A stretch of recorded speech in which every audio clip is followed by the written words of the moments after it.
Літаральна на днях у Белавежскім вішавалі першы экіпаж тысячнік жніва. І гэта не дзіўна. Паказчыкі сельскай гаспадарцы залежаць не толькі ад працаўнікоў, справа і ў сучасным аснашчэнні. А ў адной з лепшых гаспадарак не толькі рэгіёна, краіны у тэхнічнае заўтра крочыць імкліва. Идет параллельное совершенствование и самих людей, и техники, которая появляется в нашем хозяйстве. И вот когда это все идет как бы в одинаковом направлении, тогда и результаты видно работы. То, что совсем другие короткие сроки у нас получается заготавливать те же корма, убирать те же зерновые. Падчас сустрэчы з працоўным калектывам Белавежскага Анатолій спавінчаваў і з першай тысячы і лепшых жывёлаводаў па выніках абласнага конкурсу. Сярод пераможцаў і Тацяна Куберская на працягу 7 гадоў напрамую ўплывае на павелічэнне статку свіней. Так получилось, что нужен был оператор по искусственному осеменению. Но я даже не знала, что такие существуют осеменаторы, которые искусственно осеменяют свиней. Мне это было интересно. З працаўнікамі Белавежскага Анатолій закрануў уплыў эпідэміялагічных абставін на паказчыкі эканомікі рэгіёну. 2% ў параўнанні з минулым годам страцілі. А вось на сельскую гаспадарку пандэмія увогуле не паўплывала.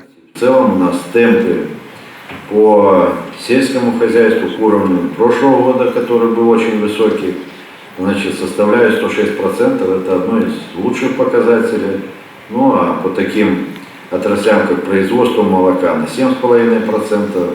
Выращивание крупного рогатого скота на 4,3, свиней на 12,5, в том числе и благодаря тому, что значит, ваш свиноводческий комплекс не падает, 118 тысяч поголовья сохраняется. Ацаніў Анатолійсы вынік далучэння ў студзені да Белавежскага раней адсталай гаспадаркі ўсход Каменец. Цяпер у раёне увогуле стратных прадпрыемстваў няма. Але ж гаварылі не толькі пра эканоміку, закранулі хуткія выбары прэзідэнта краіны, асобна абмеркавалі сацыяльную сферу. І тут ужо свае прапановы агучылі самі працаўнікі.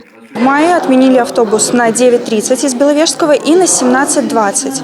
Они были очень удобными, так как можно было спокойно состыковаться с любой маршруткой, любым поездом на тот же самый Минск. И вот уже, соответственно, почти 3 месяца эта проблема, когда либо ехать на 7:40, либо на следующем в будний день в 3 часа дня. Адзін з маршрутаў вярнуць паабяцалі ў рэвыканкаме. А вось другім пытаннем жыхары Белавежскага на гэтым тыдні ўжо звярталіся і да памочніка прэзідэнта Анатолія Маркевіча. У аграгарадку няма бассейна.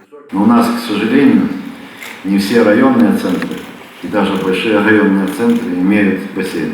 Если где-то можно будет привлечь инвестиционные деньги, кредитные ресурсы, выгодные там, под хороший процент на много лет, то мы давайте подумаем совместно с предприятием. А далей пытанняў да кіраўніка вобласці і не было. Усяго 2 і кожнае з магчымым вырашэннем. Уладзіслаў Бондар, Александр Сівецкі, тэлерадыёкампанія «Брэст».